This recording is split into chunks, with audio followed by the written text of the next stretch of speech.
wabarakatuh. Waalaikumsalam warahmatullahi wabarakatuh. Alhamdulillahirabbil alamin. Bismillah, Allahu akbar, la haula wala quwwata illa billah. Amma ba'd.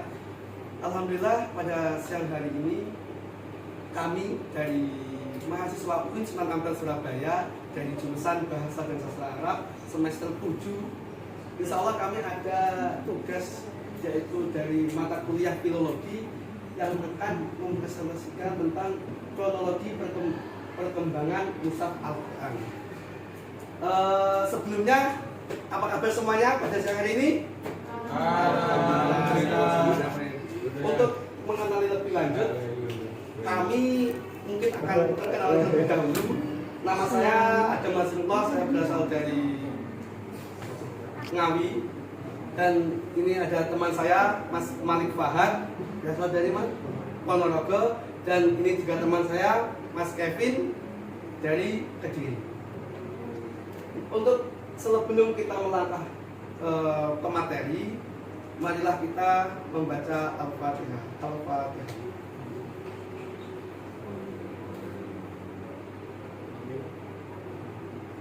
Amin amin ya rabbal alamin. Semoga ilmu yang kita dapat pada hari ini bermanfaat untuk kita. Amin.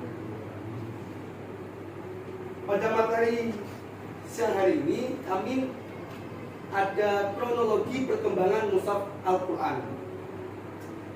Sebelumnya mungkin teman-teman atau ada di sini pasti sering tiap hari membaca Al-Quran seharusnya. Apalagi yang Muslim. Dan di sini insya Allah alhamdulillah Muslim semua.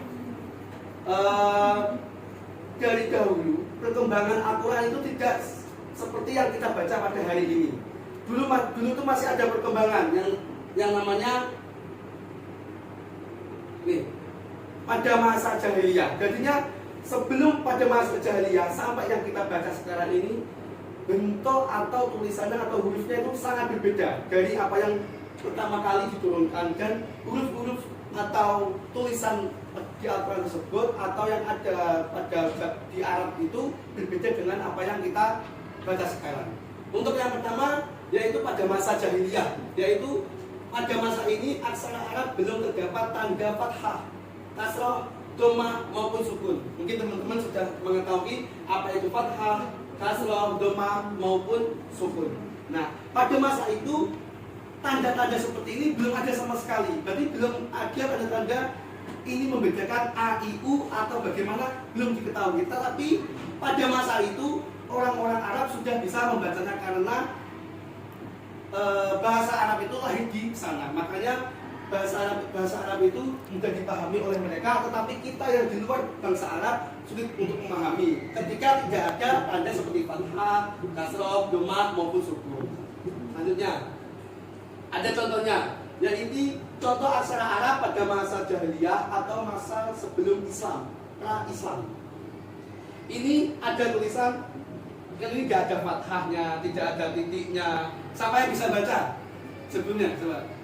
Baru saya terangkan, mungkin kalau ada yang bisa baca, Sian. aku lebih hebat dari kakak ini. Sian. Ayo Sian. Ya.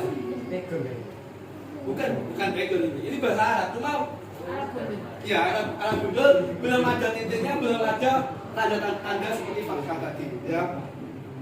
Ini bacanya apa? Ana Sarobil bin Kilmu. Saya Sarobil bin Kilmu. Ini cuma lengkuk. Nah seperti ini kan. Ini aslinya ada titik-titiknya dan ada harokatnya. Ini bacanya bana itu agak lupa.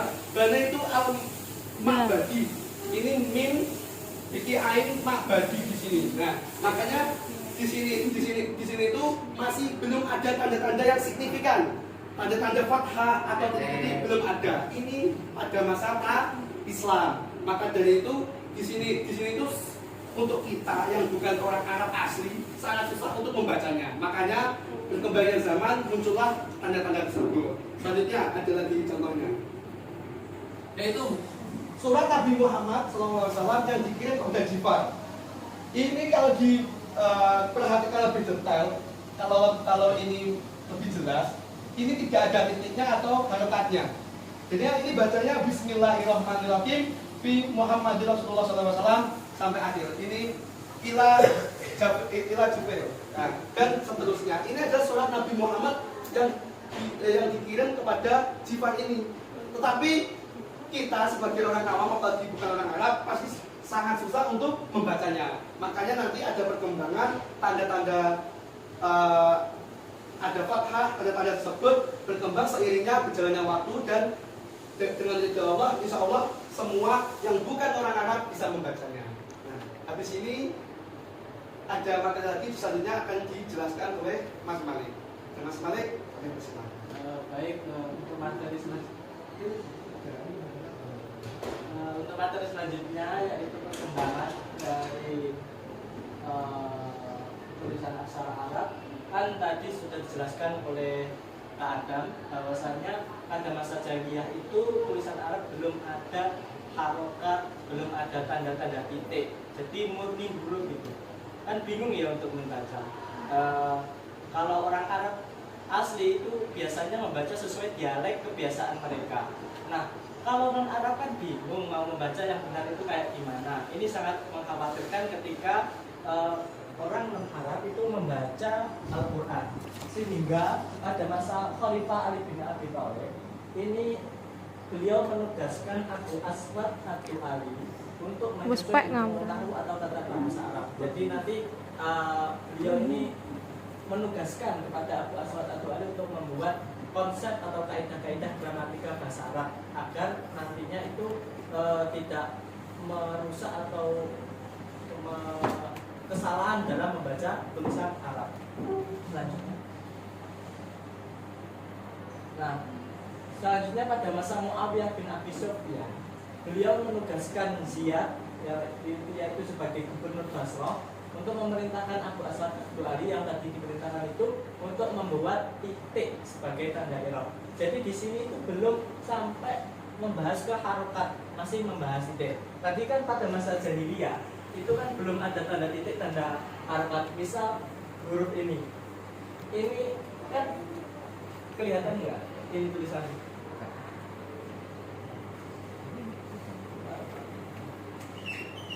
Nah, ini kan belum ada titik, tulisan kayak gini. Ini antara, kalau sekarang kan kita tahu antara Pak dan Bab ya, dan belum ada tanda titik. Ini kan masa jahiliyah tadi. Akhirnya pada masa ini Muawiyah bin Abi Sufyan itu menugaskan Ziyad untuk memerintahkan Abu Aswad Abu Ali untuk membuat titik untuk membedakan antara Pak dan Bab. Sian kok Odin. Nah, Iya. tanda titik, tanda-tandanya ya. Ini untuk menandakan bukan tanda Pak dan Bab, tapi untuk menandakan harokat. Harokatnya itu menggunakan titik, bukan harokat fathah, doma, kasroh, tapi harokat itu menggunakan tanda titik. Ini pada masa Muawiyah. Nah, tanda titik di atas disebut dengan fathah. Jadi ketika di atas huruf ini bukan membedakan antara Pak dan Qaf, tapi ini maksudnya fathah. Titik, tanda titik di atas huruf ini maksudnya fathah. Lanjut lagi, dua titik di atas disebut fathah lain. Jadi ketika ini ya ada titik dua, ini maksudnya bukan Qaf tapi fathah lain. Selanjutnya satu titik di bawah disebut kasroh. Jadi ketika ini berarti ini tandanya kasroh. Kemudian titik di depan huruf disebut dengan doma. Di depannya itu maksudnya doma. Mungkin selanjutnya untuk contohnya. Nah, ini contohnya ya. Jadi di sini ini sudah ada perkembangan yang sebelumnya belum ada tanda-tanda harokat dan titik. Di sini sudah dikasih tanda titik, tapi untuk melambangkan sebagai harokat. A, U, I-nya itu menggunakan titik, bukan harokat. Ini kurang jelas. Ada yang bisa membaca? Sian. Jadi ini Gumul khosirun. Nah ini mungkin ada yang kelihatan ya. Ini ada lillahi ya. Nah, di bawah ada ini maksudnya di kasroh. Allah. Kuntum mayumi, kuntum mayumi. jim, tapi belum ada titik jimnya, belum ada titik ko atau jim. Ini cuma ada titik di atas huruf. Nah, titik di atas huruf tadi maksudnya apa? Fathah. Jadi dibaca ja. Baik, kalau buka lima kita bikin cakul kembali fathah, kalau ada alifnya nabi sifriha wasifriha. Maka Musa dibutuhkan jika wanita disurat kalau taklah rumah letak. Ada tahu ayat apa itu? Ayat berapa dan siapa? Siapa? Apa ya? Awalnya tapi kan kait farat guru Nabi lah yang Ayat Baqarah. Baqarah ayat berapa ayo? Ayat 1000. Ya benar surat Al-Baqarah. Udah 100 ya? Gak tahu. Iya. Nanti coba dicek. Geteran yang ada bang. Bisa paham ya berarti tadi tanda-tanda titik sebagai harga tadi. Iya. Kalau atas berat satu titik di atas huruf apa fathah, kalau di bawah asrof dua titik di atas. Mungkin untuk perkembangan selanjutnya akan dijelaskan oleh materi selanjutnya oleh Kak Evi. Lanjut ya. Ramah. Di sini tadi udah dijelaskan kalau ada masa jahiliyah atau pra-Islam. Terus ada masanya Ali bin Abi Thalib. Ali bin Abi Thalib itu khalifah berapa? Keempat. Wih, pinter ya, Terus banget. ada masanya Muawiyah bin Abi Sufyan. Itu setelah masanya Ali bin Abi Thalib khalifah keempat. Ini ada masa keempatnya setelah masa Muawiyah bin Abi Sufyan, itu ada masa khalifah Abdul Malik bin Marwan. Ini masih keturunan dengan Muawiyah bin Abi Sufyan ya. Jadi pada masa Khalifah Abdul Malik bin Marwan, beliau menugaskan Hajjaj bin Yusuf sebagai gubernur Irak pada waktu itu.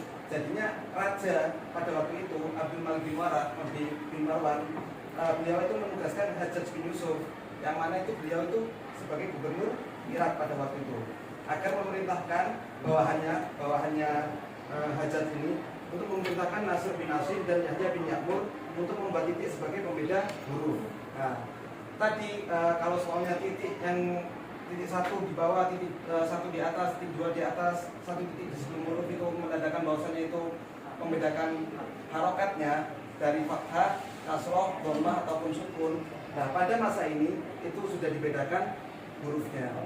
Ketika itu mau ditulis fa itu dikasih titik di atasnya mungkin, atau kof dikasih titik dua di atas. Barbie. Mas ada. Nah, setelah masa keempat tadi Malik bin Marwan, ada masa terakhir perkembangan mushaf Al-Quran, Ramai yaitu ini, masa Bani Abbasiyah. Pada masa ini, khususnya pada masa Khalifah Al-Makmun, beliau menugaskan kepada Al-Khalil bin Ahmad Al-Faridi untuk membuat tanda fathah, kasroh, dhammah, dan sukun. Ya, kalau tadi tanda fathah, kasroh, dhammah, dan sukun yang menggunakan titik, ini pada masa terakhirnya itu sudah menggunakan bener-bener fathah, bener-bener kasroh, dhammah maupun sukun. Jadi paham kan yang tanda fathah itu garis di atas, kasroh itu garis di bawah, dhammah itu yang seperti wawu itu, dan sukun itu yang seperti itu. Lanjut ke contohnya. Nah, ini contoh mushaf Maroko ya, yang pada saat itu ini mengikuti perkembangan Al-Makmun. Ini terdapat pada surat Nuh ayat 1 sampai 5. Ada di sini ada yang surat hafal surat An-Nuh? Sian. Siang. Oh ya. Juz berapa surat An-Nuh? Juz Juz 29. 7 ada. Kita baca ya. Bismillahirrahmanirrahim. Amin. Inna arsalna Nuhan ila qaumihi fa'anzir qaumaka min qabli an ya'tiyahum adzabun alim. Inna arsalna Nuhan ila qaumihi. Rasul. Inna Kan asli qaumi ini. asal. Cuma di sini tuh waktu ketika Al-Makmun memerintahkan bawahannya tadi, itu yang harusnya qaum. Pul. Itu diganti fa. Yang titiknya qaum itu titiknya satu. Jadi seperti itu. Ini yang menandakan bahwasanya ini huruf qauf, bukan fa.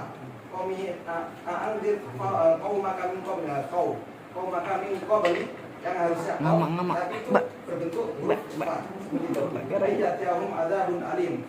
Qala ya la Sama juga ini. Kolaya itu berbentuk Pak. Kolaya ini lalu nabi Ibrahim. Amin yang berubah tabu hatiun. Seperti itu. geter. Ya kok fir lakum lah. Ketika kofi adi berbentuk Pak, yang fir lakum itu titiknya itu ada di bawah hurufnya. Jadi seperti itu pada masa Al-Makmun. Ketika beliau memerintahkan bawahnya untuk membuat fathah, kasroh, dhammah, sukun dan juga membedakan antara huruf satu dengan huruf yang lainnya. Seperti fa dan qaf, ba, ta, terus kha, jim, seperti itu. Jadi salah satu contohnya seperti ini. Ketika qaf itu titiknya satu di atas. Ketika kalau yang ini yang berlaku ketika fa itu titiknya di bawah satu. Itu yang menandakan huruf fa. Seperti itu. Paham ya sampai sini ya? Jadi tadi mulai ada perkembangan dari masa ke masa yang mulai sebelumnya itu nggak ada titik, terus nggak ada asrof, doma dan sebagainya sampai seperti ini. Dan sampai nanti ada perkembangan lagi. Ketika perkembangan modern sampai kita membaca Al-Quran pada saat ini, yang fa itu seperti apa, yang memang benar-benar fa itu satu titik di atas, yang qaf itu 2 titik di atas, yang ba itu 1 titik di bawah, ta itu 2 titik di atas, ta 3 titik di atas, seperti itu. Insya Allah mungkin seperti ini. Untuk selanjutnya saya berikan waktunya dan tempat kepada Mas Adam. Alhamdulillah. Alhamdulillah, insya Allah materi yang kita sampaikan, yang kami sampaikan, insya Allah telah selesai. Yang dari tadi pada perkembangan Al-Quran atau perkembangan hurufnya dari masa jahiliyah yang tidak ada harokatnya, yang tidak ada titik-titiknya, sampai ke modern tadi, sampai yang terakhir tadi, yang ada titiknya, yang ada tanda-tanda fathah dan dhammah dan lain sebagainya. Insya Allah dari kami cukup sekian. Mungkin apabila kurang jelas, insya Allah kami akan sampaikan di lain hari nanti. Tapi mungkin untuk materi hari ini kami selesaikan. Mungkin dari kami, wassalamualaikum warahmatullahi wabarakatuh. Waalaikumsalam warahmatullahi wabarakatuh.